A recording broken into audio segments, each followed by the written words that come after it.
I'm the leading station officer here at Batemans Bay. I'm going to take you through a little adventure today about prevention in our Batemans Bay community. Today on shift we have Jamie Ridley, one of our permanent firefighters, myself, you've just met. Sabina is our deputy captain, and Mr. Hammond is our senior firefighter on shift. So they'll be helping you through this journey today to teach you a little bit about prevention in the community. We're going to talk about how we and why we have fire hydrants and how we use them. And we'll also talk about our winter fire safety campaign. We'll walk you through those processes and what you need to know. So we'll head over and we'll do a hydrant check. We'll talk about why we do hydrant checks.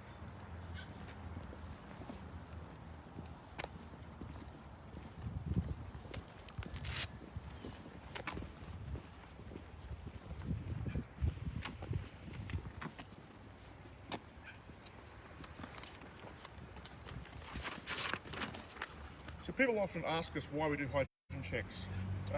The main reason why we do them, in terms of our community, and enables us to have a continuous flow of water, which is important. Speak up. Continuous flow of water when we're fighting fires or having firefighting operations. Access to the hydrants also ensures we can go into fires without delay, which enables us to do quick rescues, evacuations, and extinguish a fire where we need to do it. One of the easiest ways for us to locate where fires are these days is using our MDT.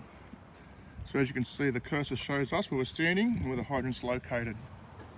Alright, so I'll get Jamie and Dave to start to do the hydrant test. Do you want to Give it a flush first, yep. I've already shipped the hydrant. Put the sandpipe into the hydrant. I'm just going to do a flush test, flush out all the contaminants.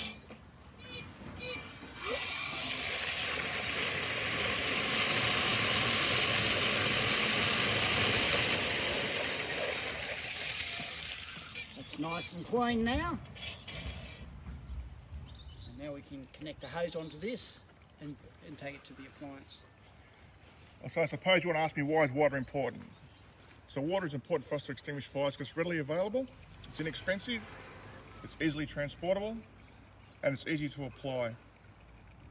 And also it's the greatest means to extinguish any type of fire that we're going to come across in this situation in terms of urban firefighting. So someone's asked why the hydrant is in the grass, and how do you find them? Okay, all right. So we generally have markers on the road, or hydrant will indicate where the hydrants are located. So the hydrants are located, so it means that all our town's main or main supply is located either under the road, or under a pathway, or under a grass easement. As you see, this one's been taken care of. We've dug it out to ensure we can find where it is. The MDT also helps us locate where the hydrants are located. So one of the biggest issues we have, I suppose, in terms of our community is a lot of our wonderful residents, they love having beautiful gardens, and over the period of time, we've got to keep on top of checking the hydrants. They tend to plant garden beds or let the garden grow over, grass grow over, so they have a nice, wonderful front lawn. We also have issues with people parking their cars over hydrants, which makes it hard for us to locate. And we also have people, when they're moving out, tend to dump their rubbish and stuff on the easement as well, which make the hydrants location difficult to locate. So we've just been asked how you find them at night. So at night time we have cat's eyes, and there's hydrant marked on the road. So if you look down the end of the road there, we can have to walk down and show you. So hydrants in this street are spaced every 30 metres diagonally to the street. On bigger streets are spaced every 100 metres in the street. The easiest way to find them is marking with a blue cat's eye in the middle of the road. We will paint H on the middle of the road. We'll also mark the hydrants with yellow paint so they're easy to identify in the middle of the night.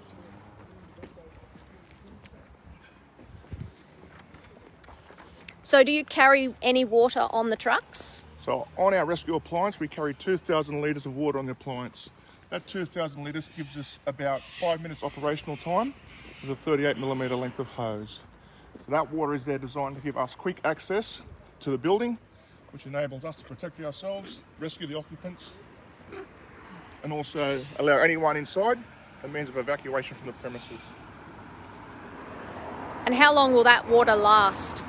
The continuous flow of the water, so our hydrants come in different sizes, anywhere between 80 mils down here. They've just been transferring out from the old cast iron pipes the new polypropylene pipe. So that 80 mils will give us 2,000 litres per minute.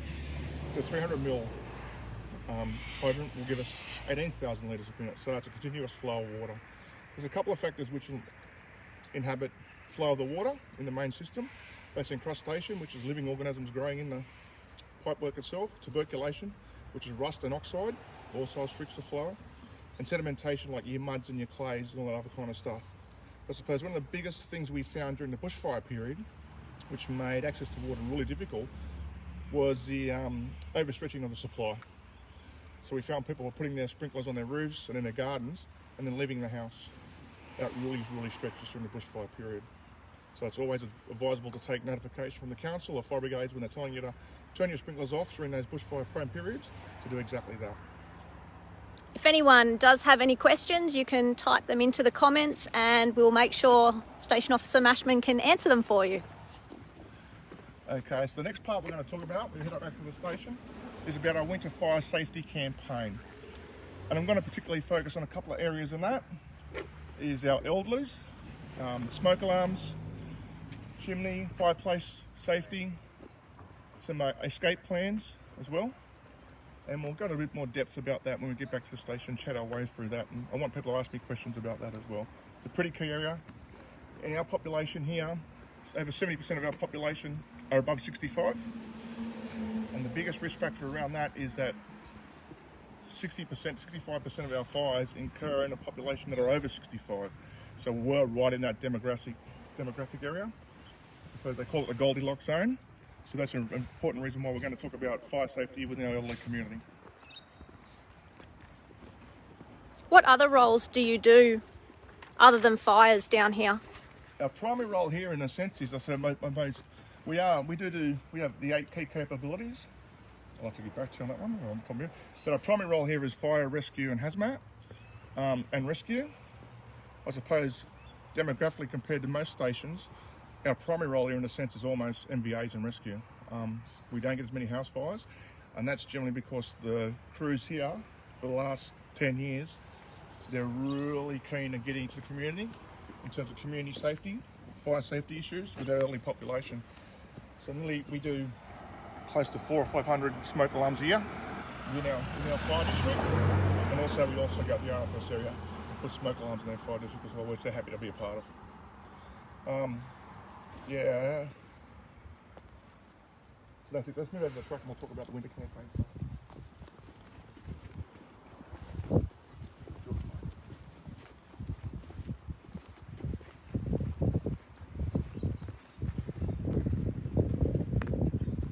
How come you've got 2 different trucks is a question that's just been asked.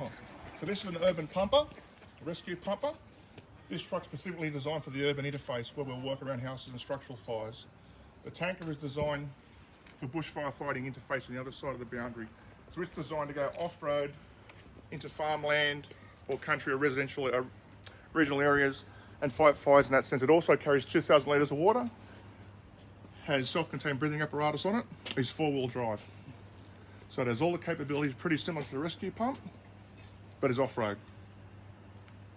So it enables us to encompass both parts of the firefighting spectrum, urban and country. All right. Any questions about the truck? All right, let's talk about fire safety in the community. Okay. So as I said before, the majority of our house fires here are in people over the age of 65.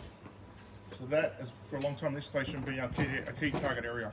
We also have quite a few low social-economic communities in our area, which we also look at and we help as best we can in terms of fire safety and fire prevention. The biggest tool in fire prevention is getting into community and knocking on the door and asking them, do they have a working smoke alarm? We have had instances in the past here where some of our elderly, we have had a house fire. They've left the premises and go back in to get over a gift or a pair of glasses or a medication. If you have a house fire in your property and you're at that age or any age, once you leave the house, do not come back into the house. Okay? You must remember the fire brigade does have a time lag to get there. With us, it's about 5 minutes. If you go back into that property, you're putting your life at risk and anyone coming to help you at risk also. Do you provide smoke alarms for people if they need them? Yeah, we provide all the smoke alarms and put them in for free. We're also happy to come back and test them annually My advice, people say to change them on daylight savings. You can also set them for your birthdays as well, or a child's birthday or your own birthday. Good time to test them. If you have a beeping smoke alarm, it can mean one of two things. One, it's activated, or the second thing, it could be running low on batteries. All of our new smoke alarms last for 10 years. Yeah. I suppose another thing we have here is fireplaces. We've had quite a few fireplace fires. If you have a combustible fireplace, make sure it's clean and working properly, have it serviced every year. If you have an open fireplace, most definitely have a screen around that fireplace. We haven't had logs rolled out of the fireplace and catch carpets on fires. If you have a heater, most definitely keep a meter from the heater. Radiant heat will set any type of nylons on fire. Dryers, always take your link out of your dryers. Check them every couple of months, especially leading up to winter. Electric blankets, a lot of elderly people have electric blankets here. Check for fraying and damaging for electrical blankets. If they're damaged or frayed, throw them out. Get rid of them, get a new one. Do not keep using them. Wheat bags, we've had a few wheat bag fires here. If they're frayed, damaged or charged, again, remove them, throw them out, do not use them. And always have an escape plan. Once you leave that building, stay outside the building, do not go back in. Yeah, thanks for your sitting along and taking this ride with us today. Tomorrow we're going to do preparedness, where we'll talk about how we work with business and government within our community.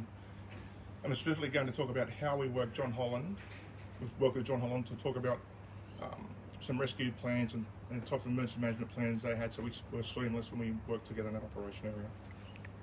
Thanks for your time.